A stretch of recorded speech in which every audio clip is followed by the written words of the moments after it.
News night में आप सभी का स्वागत है। बिहार झारखंड से लेकर देश दुनिया की तमाम टॉप खबरों को लेकर हाजिर हूं मैं दिव्यांशु। खबरों की तरफ विस्तार से बढ़ेंगे, लेकिन सबसे पहले एक नजर हेडलाइंस। मध्य प्रदेश समेत 5 राज्यों में हुए विधानसभा चुनाव का आया एग्जिट पोल। एमपी और राजस्थान में बन सकती है बीजेपी की सरकार। पीएम मोदी ने 51,000 से अधिक युवाओं को बांटा नियुक्ति पत्र। केंद्रीय गृह मंत्री अमित शाह पहुंचे झारखंड। कल बीएसएफ के स्थापना दिवस समारोह में होंगे शामिल। बिहार में राजगीर महोत्सव का हुआ उद्घाटन। सीएम नीतीश और डिप्टी सीएम तेजस्वी नहीं हुए शामिल। डिप्टी सीएम तेजस्वी यादव ने आरजेडी प्रवक्ताओं को दिए टिप्स, बोले अभी नहीं तो कभी नहीं। अब खबर विस्तार से। मध्य प्रदेश समेत 5 राज्यों में हुए विधानसभा चुनाव के एग्जिट पोल सामने आ गए हैं। न्यूज 18 के एग्जिट पोल के अनुसार राजस्थान और मध्य प्रदेश में बीजेपी की सरकार बन सकती है, जबकि तेलंगाना में कांग्रेस को बढ़त है। वहीं छत्तीसगढ़ में कड़ी टक्कर के बीच कांग्रेस बहुमत का आंकड़ा हासिल कर सकती है। बता दें, मध्य प्रदेश के अलावा छत्तीसगढ़, राजस्थान, तेलंगाना और मिजोरम में विधानसभा चुनाव हुए हैं। सभी राज्यों के रिजल्ट 3 दिसंबर को घोषित होंगे। इन 5 राज्यों के विधानसभा चुनाव को अगले लोकसभा चुनाव से पहले का सेमीफाइनल भी माना जा रहा है। राष्ट्रपति द्रौपदी मुर्मू ने आज पुणे के खड़कवासला में राष्ट्रीय रक्षा एकेडमी यानी एनडीए के 145वें कोर्स की पासिंग आउट परेड का निरीक्षण किया और मार्च करने वाले दल में शामिल महिला कैडेट के पहले बैच की भागीदारी की सराहना की। राष्ट्रपति ने इसे ऐतिहासिक दिन बताते हुए सभी महिला कैडेट को शुभकामनाएं दी। साथ ही कहा कि आज बेटियों को अपनी पसंद का करियर चुनने के लिए संघर्ष करना पड़ता है। भारतीय रक्षा खरीद बोर्ड ने 97 अतिरिक्त तेजस विमान और 156 प्रचंड लड़ाकू हेलीकॉप्टरों की खरीद को मंजूरी दे दी है। दोनों विमान स्वदेशी रूप से विकसित हैं और इन सौदों की कीमत लगभग 1.1 लाख करोड़ रुपए है। तेजस मार्क 1A लड़ाकू विमानों को भारतीय वायुसेना के लिए और हेलीकॉप्टरों को वायुसेना के साथ साथ थल सेना के लिए भी खरीदा जा रहा है। रक्षा खरीद परिषद ने कुछ और सौदों को भी मंजूरी दे दी है और कुल कीमत लगभग 2 लाख करोड़ रुपए होने का अनुमान है। पीएम मोदी ने आज वीडियो कॉन्फ्रेंसिंग के जरिए 51,000 से अधिक युवाओं को नियुक्ति पत्र वितरित किया। युवाओं को रोजगार मेले के तहत सरकारी विभागों और संगठनों में नौकरी प्रदान की गई है। नियुक्ति पत्र बांटने के बाद पीएम ने कहा, आज 50,000 से अधिक युवाओं को सरकारी नौकरी के लिए नियुक्ति पत्र दिया गया है। मैं आपको और आपके परिवार को बहुत बहुत बधाई देता हूं। वहीं पीएम मोदी ने आज प्रधानमंत्री महिला किसान ड्रोन केंद्र के साथ ही देश में जन औषधि केंद्रों की संख्या 10,000 से बढ़ाकर 25,000 करने की परियोजना की शुरुआत की।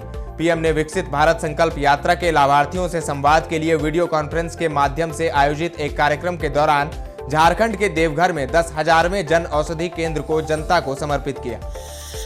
सरकार ने संसद के शीतकालीन सत्र से पहले शनिवार को लोकसभा और राज्यसभा में विभिन्न दलों के नेताओं की बैठक बुलाई है। संसद का शीतकालीन सत्र 4 दिसंबर से शुरू होगा और 22 दिसंबर तक वह चलेगा। इस दौरान 15 बैठकें होंगी, जिनमें कुछ महत्वपूर्ण विधेयकों पर चर्चा की जा सकती है। केंद्रीय गृह मंत्री अमित शाह आज बीएसएफ के स्थापना दिवस समारोह में शामिल होने झारखंड पहुंच गए हैं। विशेष विमान से वो रांची के बिरसा मुंडा एयरपोर्ट पर उतरे।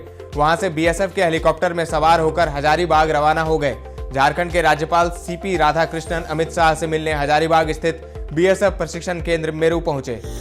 बिहार में स्कूली छुट्टियों के नए कैलेंडर पर सियासी घमासान मचा हुआ है। अब बीजेपी ने सीएम नीतीश कुमार और उनकी महागठबंधन सरकार पर पोस्टर के जरिए निशाना साधा है। राजधानी पटना में बीजेपी ने पोस्टर लगाए हैं, जिनमें सीएम नीतीश की तुलना मुगल शासक औरंगजेब और बख्तियार खिलजी से की गई है। साथ ही आरोप लगाए गए हैं कि नीतीश बिहार को इस्लामिक स्टेट बनाने का काम कर रहे हैं। इसमें सरकार से हिंदू पर्वों पर छुट्टियों को खत्म करने के फैसले को वापस लेने की मांग की गई है।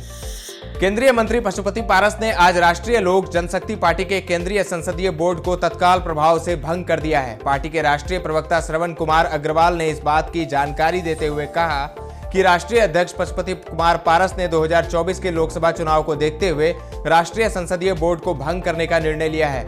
यथाशीघ्र नए केंद्रीय संसदीय बोर्ड का पुनर्गठन किया जाएगा।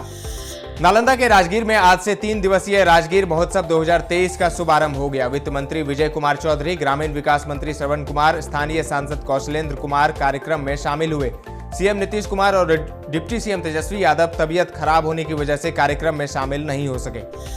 आज बिहार के डिप्टी सीएम तेजस्वी यादव के आवास 5 देश रत्न मार्ग में आरजेडी के सभी प्रवक्ताओं की बैठक हुई। हालांकि डिप्टी सीएम तबीयत खराब होने की वजह से बैठक में सिर्फ 2-3 मिनट ही शामिल हो सके, लेकिन अपने छोटे संबोधन में उन्होंने सभी प्रवक्ताओं को बीजेपी समेत सभी विपक्षी दलों के खिलाफ पुरजोर तरीके से एकजुट होने और सोशल मीडिया पर सभी को अपनी सक्रियता बढ़ाने के टिप्स दिए। तेजस्वी ने कहा कि अभी नहीं तो कभी नहीं, इसी मोटो के साथ ही अभी से जुट जाने की जरूरत है, खासकर सोशल मीडिया पर। डिप्टी सीएम ने कहा कि आरजेडी ने सरकार में आने के बाद 1.5 साल में जितने काम किए हैं उतना बीजेपी ने 10 वर्ष में भी नहीं किया है। वीआईपी प्रमुख मुकेश सहनी ने आज दरभंगा और सहरसा में जनसभाओं को संबोधित किया। सहनी ने लोगों से आरक्षण की लड़ाई तेज करने और इसके लिए एकजुट होकर संघर्ष करने की अपील की। उन्होंने जोर देकर कहा कि मल्लाह अब केवल मछली नहीं मारेगा, बल्कि वह दिन दूर नहीं जब मल्लाह बिहार का नेतृत्व भी करेगा। उन्होंने कहा कि हम अपनी नाव पर उसी को बैठाएंगे जो हमारे हक और अधिकार की बात करेगा। उन्होंने दावा करते हुए कहा कि जो वीआईपी की नाव पर बैठेगा उसे 60 सीट का फायदा होगा और जो नहीं बैठेगा उसके लिए दिल्ली लंदन से भी दूर हो जाएगा। उधर झारखंड के सीएम हेमंत सोरेन आज से अपने 2 दिवसीय पलामू दौरे पर रहेंगे। सबसे पहले वे आज गढ़वा में अपनी सरकार आपके कार्यक्रम में शामिल हुए। आपकी सरकार आपके द्वार कार्यक्रम में शामिल हुए। सीएम आज पलामू में रात्रि विश्राम करेंगे। 1 दिसंबर को उनका मेदिनीनगर के पुलिस लाइन स्टेडियम में कार्यक्रम है। बाबा बागेश्वर धाम सरकार के कार्यक्रम को लेकर जिला प्रशासन और आयोजन समिति की तनातनी का मामला अब कोर्ट पहुंच गया है। इसकी सुनवाई 7 दिसंबर को होगी।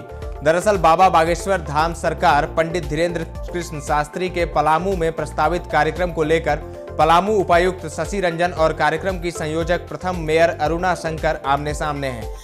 अब खबर खेल जगत से। बीसीसीआई सेक्रेटरी जय शाह ने अगले साल अमेरिका और वेस्टइंडीज की संयुक्त मेजबानी में होने वाले T20 वर्ल्ड कप के लिए क्वालिफाई करने पर युगांडा को बधाई दी है।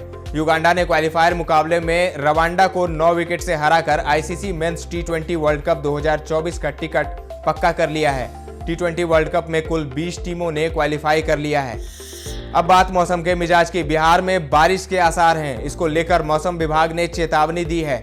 जहानाबाद, अरवल, औरंगाबाद, रोहतास और कैमूर में हल्की बारिश की आशंका जताई गई है।